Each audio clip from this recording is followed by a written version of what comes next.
독립정신 25. 우리의 자랑스러운 독립의 발자취. 단군 이래 5천년 동안 우리나라는 당당한 독립 강대국이었다. 수나라 양제가 130만 대군을 거느리고 고구려를 침공했을 때 그중 30만여 명이 압록강을 건너 평양까지 이르렀으나 을지문덕 장군이 지휘하는 고구려군에 패하여 겨우 2,600여 명 정도 살아 도망갔을 뿐이다. 우리 역사를 보면 이같이 빛나는 발자취가 여러 번 있었음을 알 수 있으며 이로써 우리나라가 강하고 자랑스러운 나라였다는 것을 알 수 있다. 그러나 우리는 중국 역사만 공부하여 초나라와 한나라 간의 8년 전쟁이나 삼국지에 나오는 적벽대전이나 읊조리며 우리나라의 영광스러운 승리는 그만큼 중요하게 여기는 자가 많지 않다. 그 당나라 태종이 10만 3천 병력을 거느리고 우리나라를 침노했을 당시 요동지방은 고구려가 통치하고 있었다. 당태종은 요동은 본디 중국 땅이나 고구려가 점령한 것이니 되찾아야 한다고 말하고 서림기를 선봉장으로 삼았다. 서림기는 본디 우리나라 사람이나 우리나라가 그 같은 인재를 발탁하여 쓰지 않았기 때문에 중국으로 가서 이름난 장수가 되었다. 만약 고구려가 그를 장수로 썼었다면 중국이 크게 위태로웠을 것이다. 당태종은 연개소문 지휘하에 고구려군에 대패하여 도망갔다. 당나라 헌종 시절에 절도사 이사도가 반란을 일으키자 당 헌종은 신라에 사신을 보내어 구원병을 보내줄 것을 요청했다. 그러자 신라 현덕왕은 819년 김웅원 장군으로 하여금 병력 3만을 이끌고 가서 돕게 했다.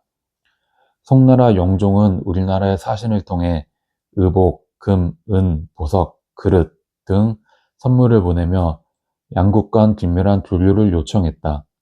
이에 두 나라 사이에 사신이 서로 왕래하며 사신들을 융숭하게 대접했다. 우리나라의 높은 학문을 우러러보아 뛰어난 학자들을 사신으로 보냈고 그들의 예절 또한 매우 공손했다고 한다. 우리나라는 때로는 군사력으로 때로는 외교술로 동방에서 강력한 나라들과 세력을 다투었으니 유럽 강대국에 둘러싸인 작은 나라들과는 비교가 되지 않는다. 지금 유럽의 작은 나라들은 강대국에 둘러싸여 있지만 강대국끼리 견제하며 균형을 유지하고 있기 때문에 독립을 유지하고 있다. 만약 강대국끼리 견제하는 것이 없었다면 약소국은 어느 나라도 강대국과 싸워 생존하지 못했을 것이다. 우리나라는 옛날부터 인접한 나라는 중국과 일본 두 나라뿐이었다. 일본은 바다로 막혀 있어 접촉이 빈번하지 못했으나 중국은 육지로 연결되어 있어 밀접한 관계가 유지되었다. 오랜 옛날부터 중국은 강대국이어서 동양에서 이에 맞설 나라가 없었으며 중국이 군사를 일으켜 침공하면 우리를 도와줄 나라가 없었다. 그러나 앞에서 살펴본 것 같이 우리나라가 홀로 싸워도 여러 차례 승리한 것을 보면 우리나라가 결코 약했다고 할 수 없다. 우리나라가 인재를 양성하여 국력 배양에 힘썼다면 조그마한 섬나라인 영국이 오늘날 세계 강대국이 된 것을 부러워하지 않았을 것이며 주나라 문왕이 고작 백리를 지배하면서 세계를 지배했다고 자랑스럽게 말하지 않았을 것이다. 그런데 우리나라는 멀리 내다보지 못하고 나라 안에서 세력 다툼만 하며 서로 시기하고 피해를 주었으며 따라서 영웅을 길러서 쓰지 않고 버렸던 것이다. 부패한 선비들이 윤리 도덕을 앞세워 사람들의 마음을 결박하고 활력을 잃게 하여 마침내 스스로 일어설 수 없는 지경에 이르게 했다. 임진년 1592년에 일본의 풍신수길 도요토미 히데요시는 우리나라의 취약함을 알고 군사를 일으켜 침공했다.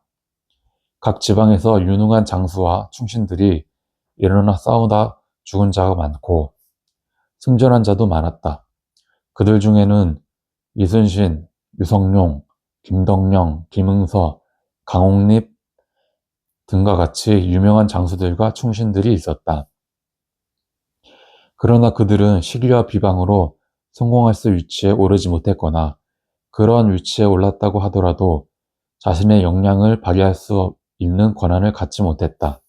이러한 가운데 왜군은 아무런 저항도 받지 않고 쳐들어와 나라가 위태로운 지경에 이르렀으나 명나라 장수 이여송의 지원을 받아 왜군을 격퇴할 수 있었다.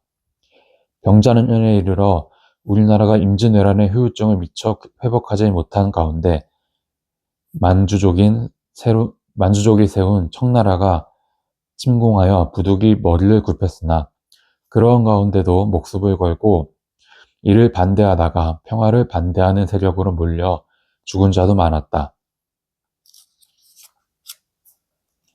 세자와 다른 왕자들은 적국에 잡혀가 목매한 만주 사람들에게 말할 수 없는 고통을 받았다. 윤집, 오달제, 홍익한, 세충신은 그들에게 잡혀가서 모진 고문을 받았지만 그들을 꾸짖으며 충절을 굽히지 않고 죽었으며 지금까지도 이들 사막사의 이름을 모르는 사람이 없다. 그 후 300년 동안 소위 조공이라고 하여 해마다 한 차례 특산물과 사신을 중국에 보냈으니 5천년 역사에 이처럼 부끄러운 일이 없었다.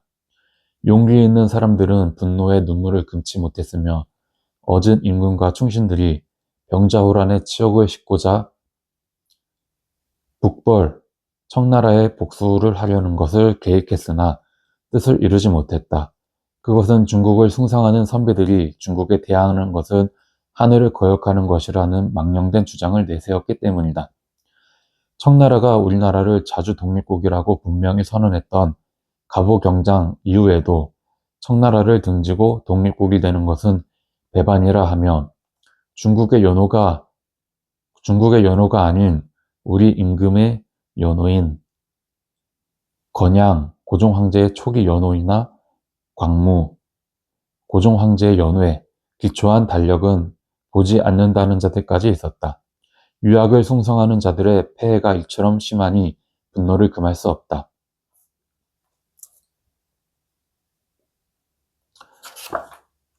네, 독립정신 25, 우리의 자랑스러운 독립의 발자취를 읽었는데 지금의 대한민국과 이때 우리 옛날 이제 조선시대 이제는 좀 비슷한 게 많은 것 같습니다. 조선시대 때 우리가 이제 중국의 청나라에 해마다 조공을 바치고 사신을 보내고 정말 머리를 숙였죠. 중국이 이제 하늘의 나라, 이제 윗나라라고 해서 아버지처럼 모셨는데, 정말 우리나라가 너무 예로부터 힘이 없어서 그렇게 중국에 특산물을 바치고 조공을 바치고 중국에 그때부터 이어져 온 중국에 아부하고 그런 친중 세력들, 그때도 있었지만 지금도 마찬가지입니다. 지금도 중국한테 돈을 받았는지 중국한테 빌붙어서 친중 세력들이 우리나라에 너무 많습니다. 그런 친중 세력들을 뿌리 뽑아야 우리나라가 잘 될 수 있는데 하루빨리 그 친중 세력들 하루빨리 다 척결하게 되는 날이 오면 좋겠습니다. 감사합니다. 보수주의 책방이었습니다.